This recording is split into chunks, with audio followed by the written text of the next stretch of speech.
Hi hello ನಮಸ್ತೆ watch Kannada serial ಚಾನಲ್ಗೆ ಸ್ವಾಗತ. ಮೊದಲು ನಮ್ಮ ಚಾನಲ್ನ ಸಬ್ಸ್ಕ್ರೈಬ್ ಮಾಡ್ಕೊಳ್ಳಿ. ಭಾಗ್ಯಲಕ್ಷ್ಮಿ ಸಂಚಿಕೆಯಲ್ಲಿ ಏನಾಗುತ್ತದೆ ನೋಡೋಣ. ಸಂಚಿಕೆ ವಿಳಂಬದಲ್ಲಿ ಗುಂಡಣ್ಣ ಯಾರಿಗೂ ಗೊತ್ತಾಗದ ಹಾಗೆ ಶೂ ಪಾಲಿಶ್ ಮಾಡ್ತಾ ಇರ್ತಾನೆ. ಆದರೆ ಅದನ್ನ ತಾಂಡವ್ ನೋಡ್ತಾನೆ. ತಾಂಡವ್ ನೋಡಿ ತಾಂಡವಿಗೆ ಶಾಕ್ ಆಗುತ್ತೆ. ತಾಂಡವ್ ಹೇಳ್ತಾನೆ, ಈ ಗುಂಡಣ್ಣ ಏನ್ ಮಾಡ್ತಿದ್ಯಾ ಇಲ್ಲಿ ಅಂತ ಹೇಳ್ತಾನೆ. ಆಗ ತನ್ಮಯ್ ಹೇಳ್ತಾನೆ, ಅಪ್ಪ ಅದು ಅದು ಹೇಳ್ತಾನೆ. ಏನ್ ಮಾಡ್ತಿದ್ಯಾ? ಓ, ನಿನ್ನಮ್ಮ ಇವಾಗ ನಿನಗೆ ಈ ಕೆಲಸ ಮಾಡ್ಲಿಕ್ಕೆ ಹೇಳಿದ್ಲಾ? ಅವಳು ನಿನ್ನ ಬೀದಿಗೆ ತಳ್ಳಿದ್ಲಾ? ಇದಕ್ಕೆ ತಾನೇ ನಾನು ಹೇಳಿದ್ದು ನನ್ನ ಜೊತೆ ಬಂದ್ಬಿಡಿ ಅಂತ ಹೇಳ್ಕೊಂಡು. ಆ ಎಮ್ಮೆ ನಿನ್ನ ಹತ್ರ ಈ ಥರ ಕೆಲಸ ಮಾಡ್ತಿದ್ದಾಳ ಅಂತ ಹೇಳ್ತಾನೆ. ಆಗ ತನ್ಮಯ್ ಹೇಳ್ತಾನೆ, ಅಪ್ಪ ಸುಮ್ಮನೆ ನೀವು ಅಮ್ಮನಿಗೇನು ಹೇಳಬೇಡಿ. ನಾನು ಈ ರೀತಿ ಮಾಡ್ತಿರೋದು ಮನೆಯವ್ರಿಗೆ ಯಾರಿಗೂ ಗೊತ್ತಿಲ್ಲ.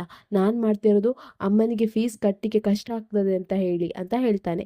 ಇನ್ನು ಇನ್ನು ಆ ಕಡೆ ಭಾಗ್ಯ ಕೆಲಸ ಮಾಡ್ತಾ ಇರ್ತಾಳೆ. ಆವಾಗ ತನ್ಮಯ್ ಸ್ಕೂಲಿಂದ ಕಾಲ್ ಬರುತ್ತೆ. ಟೀಚರದ್ದು ಕಾಲ್ ಬಂದಾಗ ಭಾಗ್ಯ ಹೇಳ್ತಾಳೆ, ಹೇಳಿ ಮೇಡಮ್ ಏನಾಯಿತು ಅಂತ ಹೇಳ್ತಾಳೆ. ಆಗ ತನ್ಮಯ್ ಸ್ಕೂಲ್ ಟೀಚರ್ ಹೇಳ್ತಾರೆ, ತನ್ಮಯ್ಗೆ ಏನಾಗಿದೆ, 2 ದಿನದಿಂದ ಅವ್ನು ಸ್ಕೂಲಿಗೆ ಬಂದಿಲ್ಲ ಅಂತ ಹೇಳ್ತಾರೆ.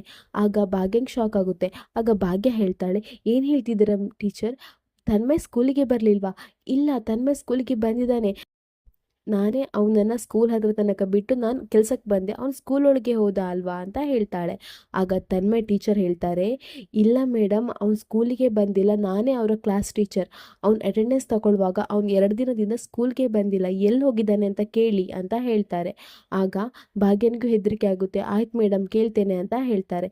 ಇನ್ನು ಈ ಕಡೆ ತಾಂಡವ್ ಹೇಳ್ತಾನೆ, ಭಾಗ್ಯ ಎಮ್ಮೆ ನನ್ನ ಮಗನ ಹತ್ರ ಈ ರೀತಿ ಕೆಲಸ ಮಾಡ್ತಿದ್ದಾಳ, ತಡಿ ಅವ್ರಿಗೆ ಕಾಲ್ ಮಾಡಿ ಗ್ರಾಚಾರ ಬಿಡಿಸ್ತೇನೆ ಅಂತ ಹೇಳಿ ಕಾಲ್ ಮಾಡ್ತಾನೆ. ಇನ್ನು ತನ್ಮಯ್, ಅಪ್ಪ ಕಾಲ್ ಮಾಡಬೇಡಿ ಮಾಡಬೇಡಿ ಅಂತ ಹೇಳ್ತಾನೆ. ಆದರೂ ತಾಂಡವ್ ಬಾಯಿ ಮುಚ್ಚಿ ಕೂತ್ಕೊಳ್ತೀಯ ಇಲ್ವೋ ಅಂತ ಹೇಳಿ ತನ್ಮಯ್ನ ಹೆದರಿಸಿ ಭಾಗ್ಯನಿಗೆ ಕಾಲ್ ಮಾಡ್ತಾ ಇರ್ತಾನೆ. ಇಲ್ಲಿಗೆ ಈ ಸಂಚಿಕೆ ಸಣ್ಣ ಕ್ಲಿಪ್ಪಿಂಗ್ಸ್ ಮುಗಿಯುತ್ತೆ. ನಮ್ಮ ವಾಚ್ ಕನ್ನಡ ಸೀರಿಯಲ್ ಚಾನಲ್ನ ಸಬ್ಸ್ಕ್ರೈಬ್ ಮಾಡ್ಕೊಳ್ಳಿ.